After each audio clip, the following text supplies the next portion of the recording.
Supply chain disruptions show just how sacrosanct the semiconductor market and supply chains are.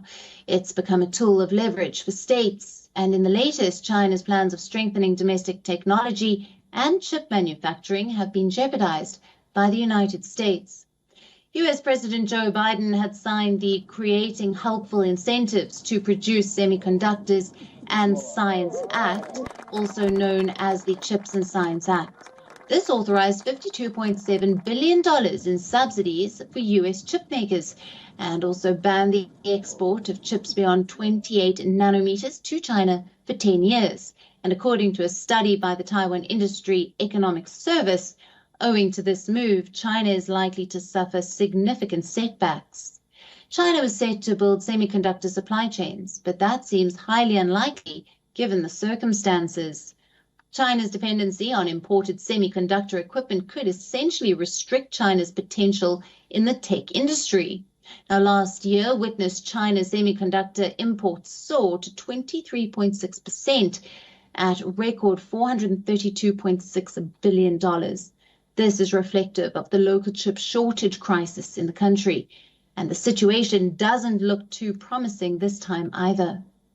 As we mentioned, the export of chips beyond 28 nanometers to China has been banned, but lesser advanced chips aren't likely to help as much, as the US also has a firm grip on other essential equipment, like the lithography machines, electric design automation, among the crucial chip technologies.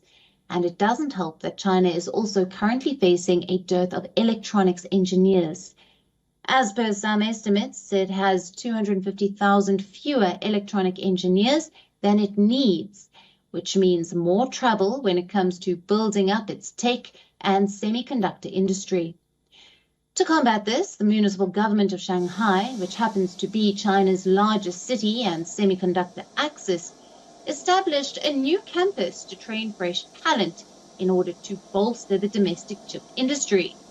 Shanghai unveiled a host of incentives back in January to attract new talent, as well as companies that constitute these semiconductor supply chains.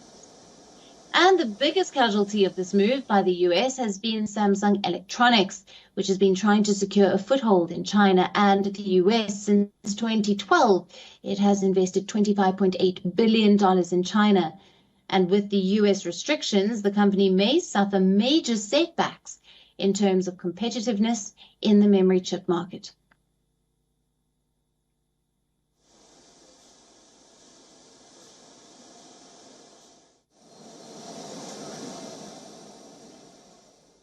WION, now available in your country. Download the app now. Get all the news on the move.